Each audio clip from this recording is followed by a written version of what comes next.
আসসালামু আলাইকুম গাইস। আজকে আপনাদের সাথে একটা গল্প শেয়ার করি। আজকের গল্পটা হচ্ছে, টপিকসটা হচ্ছে আপনার নিউজিল্যান্ডের আপনার মাওয়ারি সম্প্রদায়, যারা নিউজিল্যান্ডের অরিজিনাল আপনার নাগরিক। ঠিক আছে, নিউজিল্যান্ডের যারা অরিজিনাল নাগরিক তারা হচ্ছে আপনার মাওয়ারি সম্প্রদায়।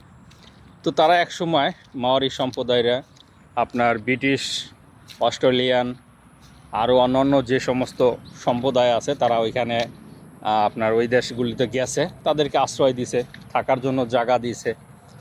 এখন এমন এক সিস্টেম হয়েছে যে পার্লামেন্টে তাদের বিরুদ্ধেই মনে করেন বিল পাস করার জন্য প্রস্তাব মনে করেন আরোপ করছে। আপনি এবার বুঝতে পারছেন, এটা এমন এক সিস্টেম যে আপনি পৃথিবীর যেইখানেই হোক না কেন, আপনি যদি কাউকে মানে বসার স্থান দেন, আপনি যদি কাউকে থাকার স্থান দেন, আপনার উপর নির্যাতিত হবে, এটাই স্বাভাবিক।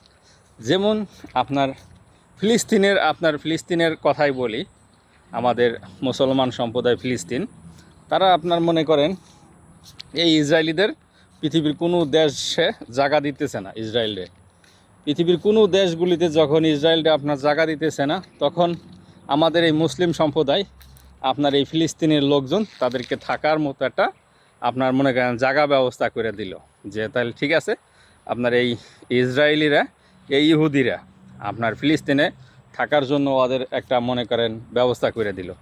কিন্তু এখন দেখেন, সেই ফিলিস্তিনিদের জায়গা সেই ফিলিস্তিনিদেরই সব, অথচ তাদের আপনার মনে করেন এখন থাকতে দিতেছে না। কত রক্ত, কত পাত মনে করেন ঝরতেছে। তার মানে যে আপনি কখনোই আপনার যে জায়গা, আপনার যে মূল ভূখণ্ড, সেখান থেকে আপনি কখনো উঠবেন না। ওইটা আপনার জায়গা, আপনি ধরে রাখার চেষ্টা করবেন। না হলে আপনারও এরকম সমস্যার সম্মুখীন হতে হবে, আর আপনিও মনে করেন যাযাবর জীবনযাপন করবেন।